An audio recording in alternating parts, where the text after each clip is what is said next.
Cette semaine, nous poursuivons notre série des Alpes françaises et nos aventures de ski dans le nord des Alpes, plus exactement dans la région Auvergne-Rhône-Alpes, dans la station de ski d'Avoria.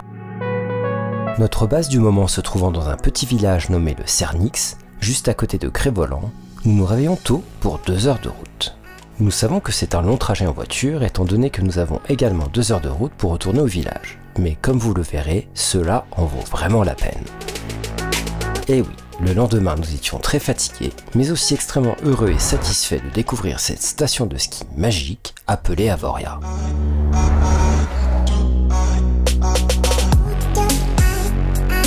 Située à une altitude de 1800 mètres dans la municipalité de Morzine, en Haute-Savoie, montant un simple plateau, très sec et peu fertile, qui servait de pâturage aux agriculteurs dans les vallées environnantes, la station a décollé dans les années 1960. Tout a commencé avec la vision du champion olympique de descente Jean Vuarnet et de l'inventeur de la position de l'œuf, qui est le résultat d'un travail sans précédent sur l'aérodynamique. À 27 ans, cet athlète local de Morzine met fin à sa carrière sportive et entreprend de réaliser son rêve avec la volonté d'un véritable visionnaire prêt à déplacer des montagnes. Il semblait fou à l'époque des 30 Glorieuses, année de boom d'après-guerre en France, d'imaginer une station de ski qui enfreignait les règles traditionnelles existantes et de se concentrer sur l'élimination des voitures afin de placer le ski au centre de la station. Le projet de Jean Vuarnet a réussi à voir la lumière du jour avec l'aide de la municipalité de Morzine et des bailleurs de fonds. Rapidement, après la mise en service des premières remontées mécaniques, Jean Vuarnet se retrouve à court de financement et au bord de la faillite. À ce moment-là, la rencontre fortuite avec Robert Brémond change son destin. Ce dernier apporte alors son expertise en tant qu'expert immobilier et fournit les fonds nécessaires pour continuer à poursuivre la vision d'Avoria 1800.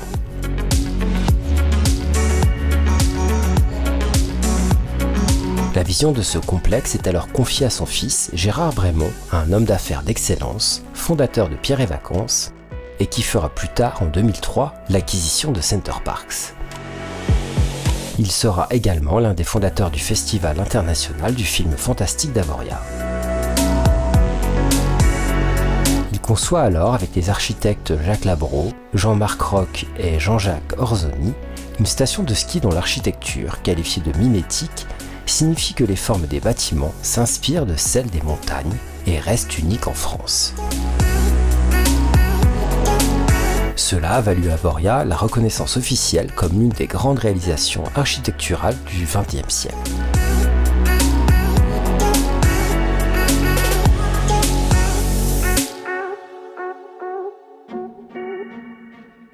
Après 2 heures de route nécessaires pour parcourir 85 km, nous atteignons enfin Avoria.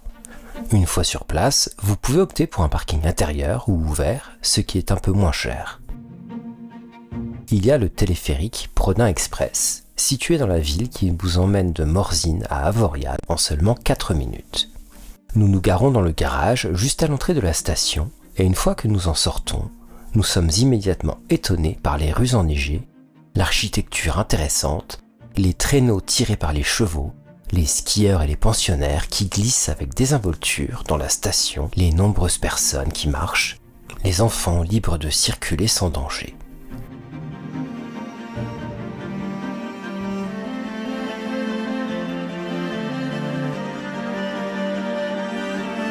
Cela ressemble à un paradis pour le ski. Les paysages sont époustouflants, et nous nous promenons tranquillement pour admirer davantage cette vision qui a commencé il y a environ 60 ans. Le complexe est extrêmement bien pensé et offre toutes les choses essentielles qui vous permettront de passer vos vacances sans avoir à sortir du complexe. Appartements, chalets, restaurants, bars, supermarchés, pharmacies, cinéma, location de ski, école de ski, service de blanchisserie, service de garde d'enfants, piscine, petite patinoire et bien d'autres installations vous attendent.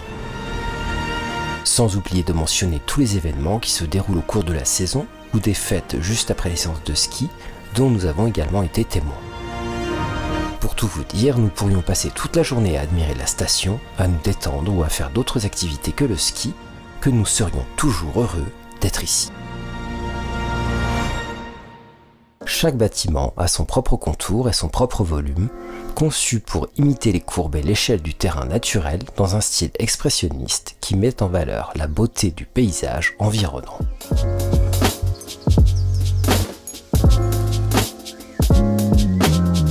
À Avoria 1800, le bois est roi. Les extérieurs des bâtiments sont ornés de carreaux de bois de cèdre rouge qui rappellent ceux que l'on trouvait généralement sur les toits en Savoie. Ce choix de conception est encore souligné par l'utilisation de combinaisons de couleurs assorties et les bardeaux ne sont pas traités pour résister naturellement au fil du temps.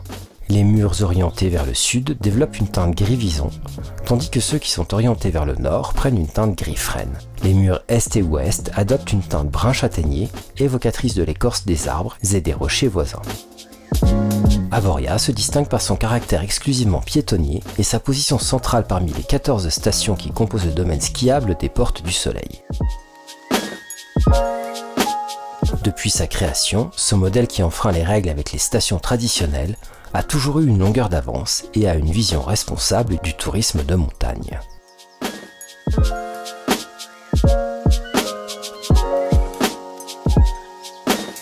La station ne se limite pas à la seule saison d'hiver et à ses pratiques de ski. Elle est équipée en particulier d'infrastructures collectives de loisirs et de sport, telles qu'un centre aquatique ouvert en 2012 et offre d'autres pratiques liées à la montagne pendant l'été avec la randonnée ou le vélo de montagne.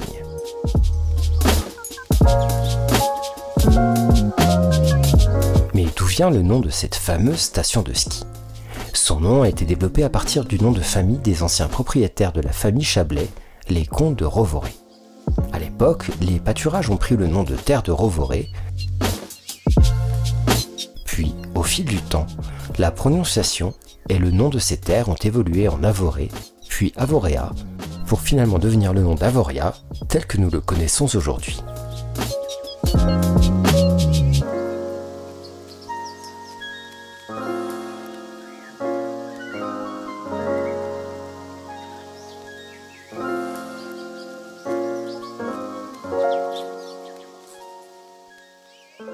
Avoria a toujours eu une attraction magnétique sur les médias en raison de ses caractéristiques uniques et de son approche avant-gardiste de la communication. La station, une destination populaire parmi les célébrités, a commencé à gagner en reconnaissance. Cependant, Gérard Brémond, le promoteur, visait une plus grande publicité et travaillait à renforcer la popularité du complexe, ce qui a été réalisé avec l'introduction du festival du film fantastique. Ce festival a été créé en 1973 par Lionel Chouchan et sa société Promo 2000 à la demande du géant de l'immobilier Pierre et Vacances. Cela a fait d'Avoria la première destination touristique à adopter le marketing événementiel. C'était une décision risquée car au début des années 1970, le fantastique était encore un genre naissant dont le potentiel et le succès futur ne pouvaient pas être prédits. Mais Gérard Brémond est attiré par le concept, comme le prouve déjà son bilan en matière d'innovation avec Avoria 1800. Son équipe, comme des pionniers, parcourt le monde à la recherche de films de qualité, examinant méticuleusement des milliers de titres sur 2 décennies à la poursuite des joyaux qui seront offerts à de plus en plus de spectateurs.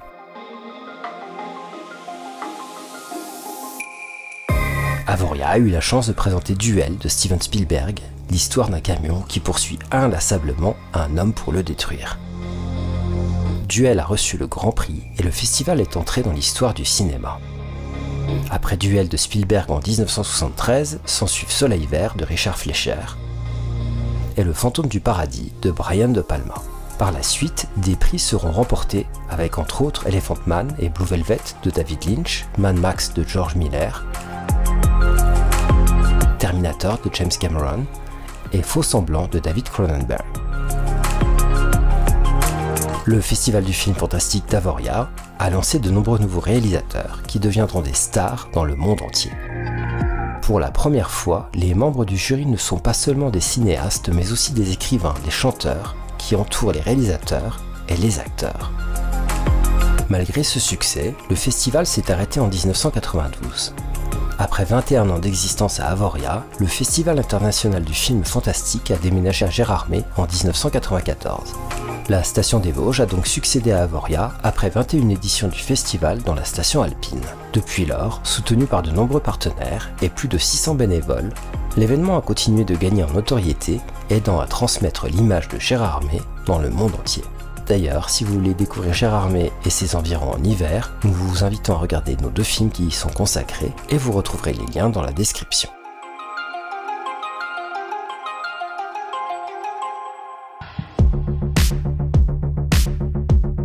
Mais n'oublions pas pourquoi nous sommes venus ici en premier lieu, essayer leur piste de ski. Difficile de choisir un lieu de location parce qu'il y en a vraiment beaucoup. Blague à part, nous choisissons celui qui est à quelques pas, d'où nous avons décidé de commencer notre après-midi de ski. Avoriaz offre une grande variété de pistes de ski pour tous les âges et tous les niveaux. Des débutants complets aux experts en passant par le freeride, le complexe fait partie de l'un des plus grands domaines skiables au monde, les Portes du Soleil. Le domaine des Portes du Soleil offre une grande diversité de paysages. Il y a 600 km de pistes desservies par 208 remontées mécaniques et 400 km² de terrains enneigés. Si vous skiez 5 à 6 heures par jour, vous aurez probablement besoin d'une quinzaine de jours pour découvrir toute la station de ski. Cette région franco-suisse est un endroit idéal pour apprendre à skier, mais c'est aussi le terrain de jeu idéal pour les amateurs de ski.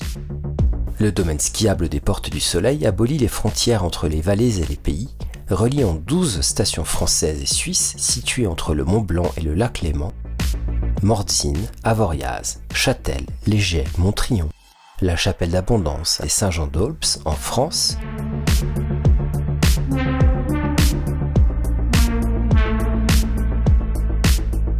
et principale caractéristique du domaine skiable des Portes du Soleil, 208 remontées mécaniques pour 307 pistes, 600 km de ski, 12 centres de villégiature, 30 aires d'amusement spéciales et parcs à neige, 2 pays et un forfait de ski.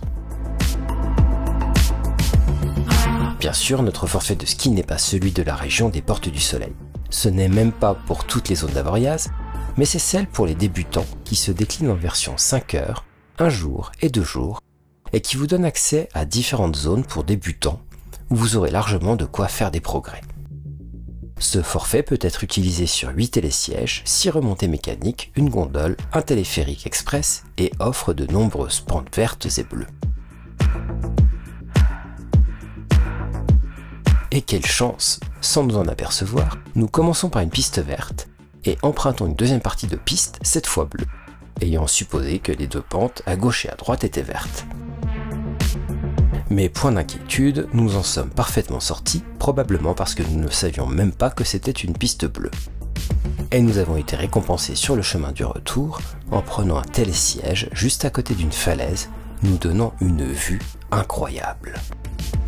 Après cela, nous prenons tout de même le temps d'étudier plus en détail la carte et nous continuons avec les pistes vertes. Une fois le parcours entièrement étudié, nous faisons le tour et profitons simplement de longues pentes, en empruntant tantôt les pistes vertes, tantôt les pistes bleues.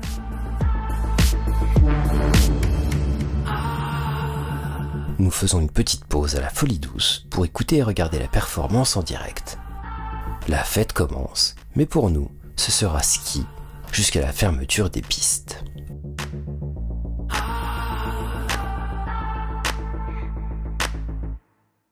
Les pistes Avoriaz sont divisées en 4 secteurs, Lyndarey, Hautfort, Fornay et Super Morzine.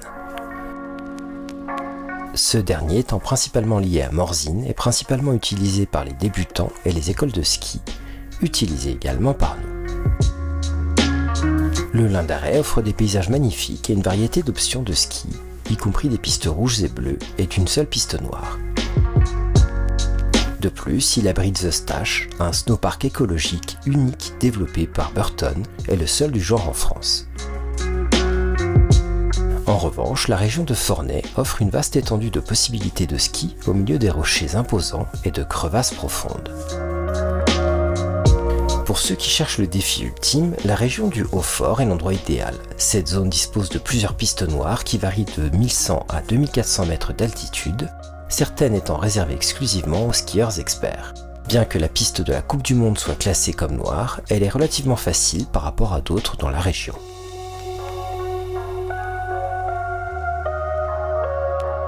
Avoria offre également 23 km de pistes de ski nordique réparties sur 7 boucles.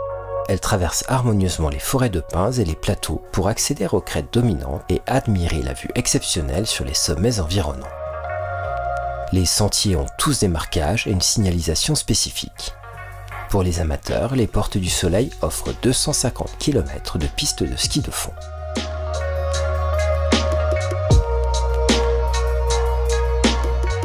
Nous finissons notre journée par une boisson bien méritée, sur des transats, sur la terrasse enneigée juste à côté de la piste, avant de faire une dernière promenade dans cette station de ski qui a tout pour plaire aux amateurs de neige et de sports d'hiver.